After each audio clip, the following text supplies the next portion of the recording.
Now look, today's story is tragic and heartbreaking, but it is one that has shaken the entire nation. On Wednesday, yesterday morning, Minneapolis, Minnesota was hit with a devastating shooting at Annunciation Catholic School, an event that left families broken, a community searching for answers, and the country once again debating how we keep our children safe. Look, y'all sit back and relax and stay until the end of this episode because we about to dive right in.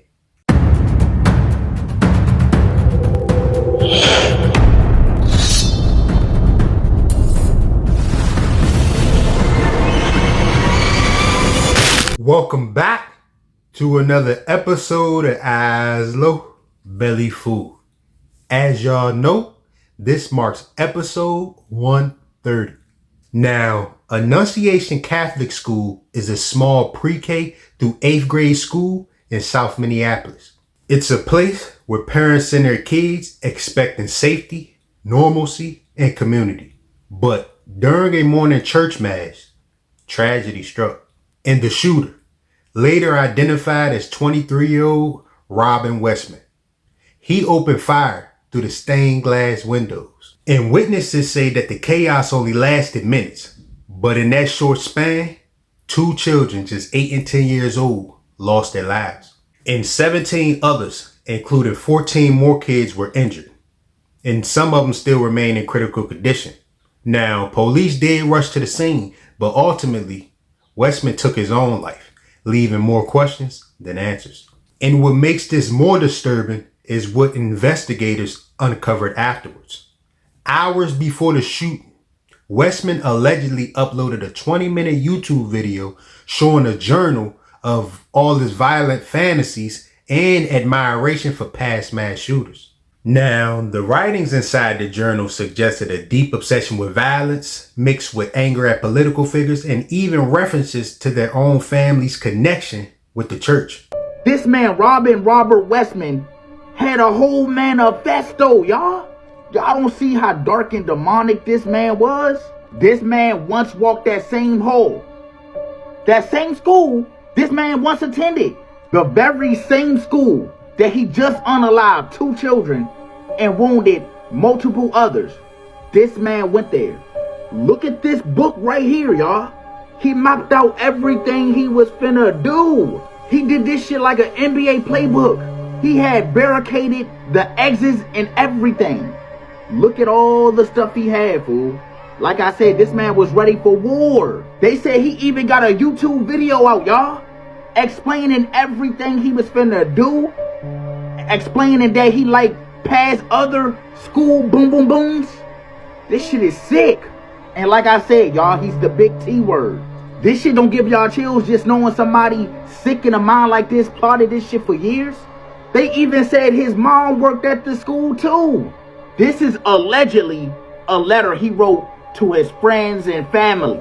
Y'all can pause it and read it, rewatch it, do whatever you want. But this man is sick. I'ma just read the first shit. I don't expect forgiveness. You're not gonna get it. I'm not gonna lie, y'all. Shit like this, it just boggles my mind because the FBI was on the scene so quick. Why is that? I'm not saying it's bad. I'm just saying it's weird. Nobody think that's a little weird? I'm gonna keep y'all updated. I'm telling y'all, it's some weird shit going on, y'all. And authorities say that Westman acted alone, but the crazy premeditation showed that this was not a random act. It was planned. And the response from leaders was immediate. Minnesota Governor Tim Walz and Minneapolis Mayor Jacob Frey and members of the Congress spoke out, calling this event not only a tragedy, but a reminder of the urgent need for change.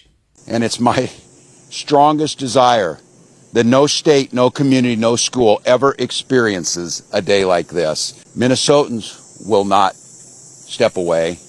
We'll stand with this community.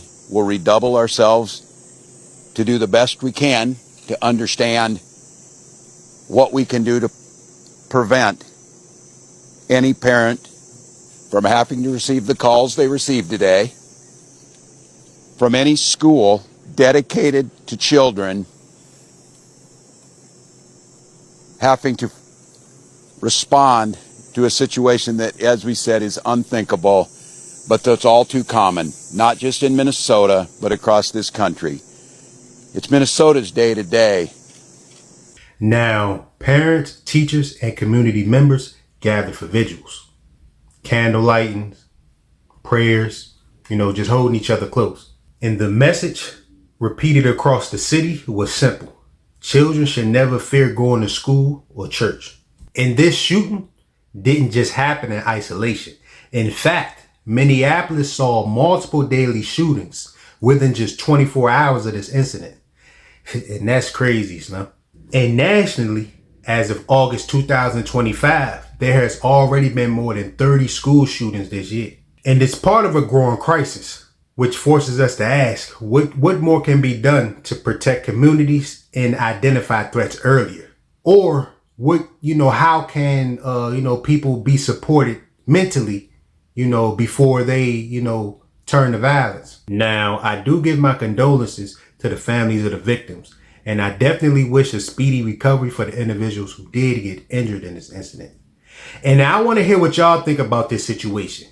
Do y'all think these incidents are more about gun laws, mental health, or something else entirely? Go ahead and let me know in the comments below. And if this video resonated with you, go ahead and hit that like button. Give me a thumbs up and also subscribe and hit that bell notification for more episodes. I'm going to catch y'all in the next one. Peace.